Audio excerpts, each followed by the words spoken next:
और आज 5 साल पूरे होने पे सबसे ज्यादा संतुष्टि इस बात की है कि ये 5 साल हम लोगों ने जीसस क्राइस्ट के बताए हुए रास्ते पे सरकार चलाने की कोशिश की।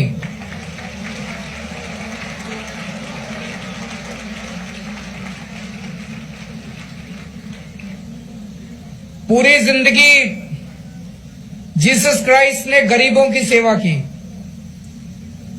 उनकी जिंदगी से में इतने उदाहरण हैं, इतने इंसिडेंट्स सुनने को मिलते हैं, पढ़ने को मिलते हैं बाइबल में, कि किस तरह से कोई बीमार था, उनकी बीमारी दूर की। तरह तरह के इंसिडेंट्स हैं।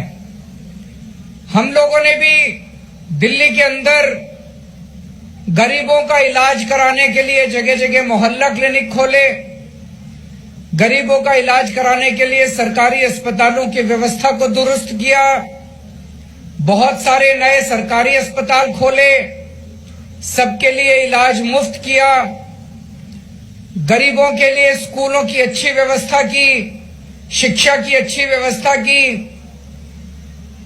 हम पूरी कोशिश यही कर रहे हैं कि जो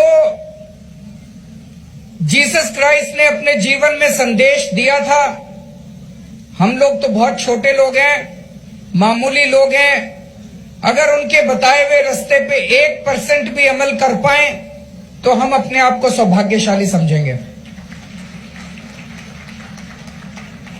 लेकिन मुझे लगता है सबसे बड़ा संदेश उनके जीवन का था कि आपके साथ कोई कितना भी बड़ा अन्याय करे, आपका कोई कितना भी बड़ा दुश्मन हो, उसे माफ कर देना है।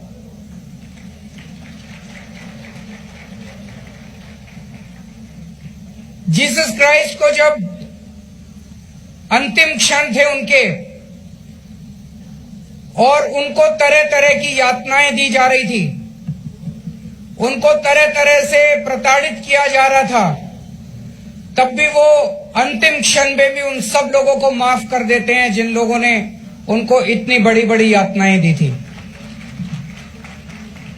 मैं अपने मन में सोच रहा था, क्रिसमस वाले दिन जब मैं चर्च में गया था तो मैं मन में सोच रहा था, हमारे साथ कोई जरा सा कुछ गलत कर दे, हमारे मन में तुरंत आता है इसको तो मैं मजा चखाऊंगा। आता है कि नहीं आता है? और अगर हमारी थोड़ी भी पावर हो उसके ऊपर तो फिर हम उसको मजा चखाने में, तो एक इंसानी प्रवृत्ति है कि हम सामने वाले को, अगर कोई हमारे साथ जरा सा कुछ बुरा करता है, हम उसको बदला लेने की कोशिश करते हैं।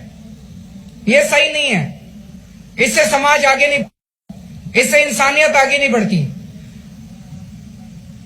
यही मैसेज, सबसे बड़ा मैसेज मुझे लगता है जीसस क्राइस्ट का यही है जो उन्होंने अपने मरते वक्त दिया था, कि आपसे कोई कितना भी बड़ा आपको यातना दे, आपका कोई कितना भी बड़ा दुश्मन हो, हमें उसको माफ करना है। और माफी सबसे बड़ी मुझे लगता है कि इंसान की क्वालिटी है। तो मैं फिर से बहुत बहुत शुक्रिया अदा करना चाहता हूं कि आप सब लोग इतनी ठंड में समय निकाल के आए।